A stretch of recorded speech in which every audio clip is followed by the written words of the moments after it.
আসসালামু আলাইকুম। আজকের ক্লাসটা হলো যে স্টেপ ডাউন বা 3 ভোল্ট 5 ভোল্ট কি আইসি রিকোয়ারমেন্ট। তো একটা আইসি মূলত কাজ করে কয়েকটা বিষয় নিয়ে।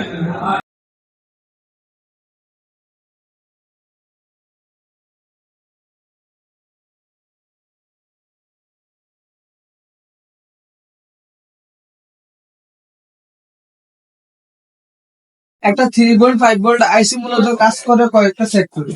তো সর্বপ্রথম কি লাগবে আমাদের? বিন। বিন আসলে তখন অটো কি হইব?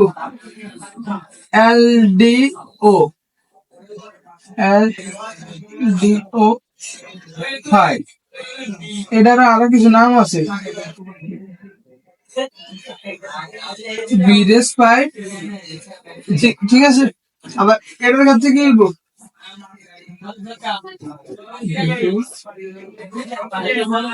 বিদেশ 3, বিদেশ 5, LDO 5, LDO কি? তারপরে কি লাগবো আমাদের? একটা এনাবল লাগবো। কি লাগবো? 3 ভোল্ট EN, 5 ভোল্ট। এর মধ্যে পারে 1 ইয়ার 2 ইয়ার হইতে পারে এনাবল। ঠিক আছে। তখন কি হইব আমাদের কয়েলে? কি হইব? আউটপুট। ক্লিয়ার? তো এটা যদি ধর, এটা কত? 5 1 2 5। তো বিলের কাছে কত ভোল্ট হইব? 19 ভোল্ট হতে পারে।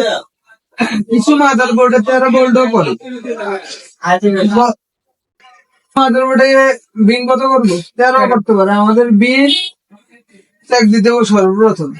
যদি মাদার বোর্ডে সিএলআর 19 ভোল্ট আসে 19 ভোল্ট, 13 ভোল্ট আসলে 13 ভোল্ট।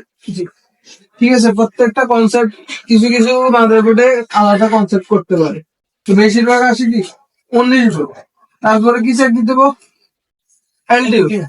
এলডিও যদি অটো জেনারেট না হয় সর্বপ্রথম কি চেক দিতে হবে? শর্ট চেক দেওয়া লাগবে। পরবর্তীতে কি আইসিটা চেঞ্জ করা লাগবে, কারণ এটা অটো এলডিও আসবে। বিনটা আসলে অটো এলডিও। ঠিক আছে।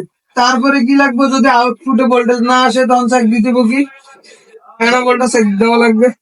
তারপরে এটা একটা কি আছে 3 ভোল্ট 5 ভোল্ট